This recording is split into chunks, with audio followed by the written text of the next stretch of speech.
đó có cái video lấy này rồi xịn quá chim à xịn giờ bây giờ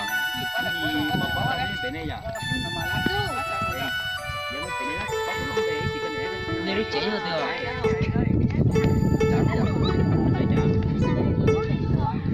mình chỉ lấy tóc đây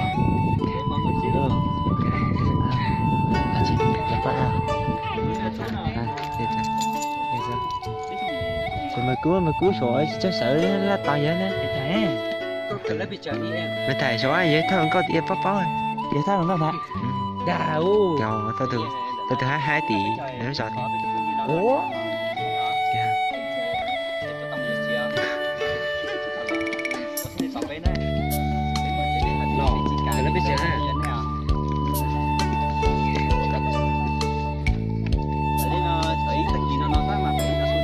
cái bây giờ nè, đây là muốn lạnh nè, có chưa? Đây muốn lạnh, thật đẳng à? Quay, mình tao biết qua muốn gì ha?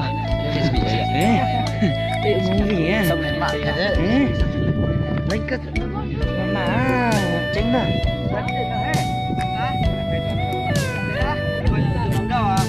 Đi tới đấy bảo có con đi ơi. Các bạn.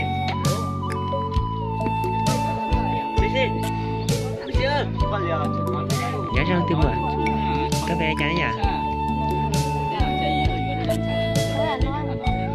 ta là số xe anh nào cố là phải cao cao này khi ông mà là lên đảo lắm các xe thế đấy à xin nhá dấu xe nhỉ xe ha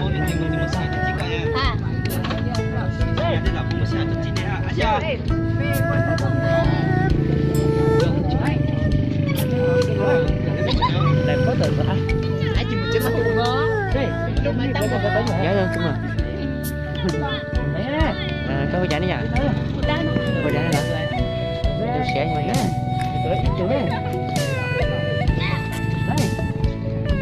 Đi xe đây. Đi xe xe. Mới ăn lên đã. Tôi sẽ giờ. Tôi sẽ chỉ lúc sáng đi. Còn bé mà. Tao phải đồ nè. Bóp bóp em. Chỉ lúc sáng đi à? Xuống xe này tao từ lối à? Xuống xe này tao từ lối à? Ôi, thế có khởi động không? Thế giờ xuống xe thì con kia từ lối à? Xuống xe thì là nó dọn chỉ lối xa nó con nè. Với tao từ lối nè. Chị tao đi đã.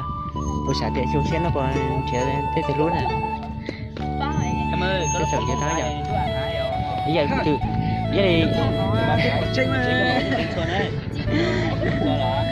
Em đi vô đi.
Cả biết một món kia ha, kia món kia, đi là cứ lấy ra nè.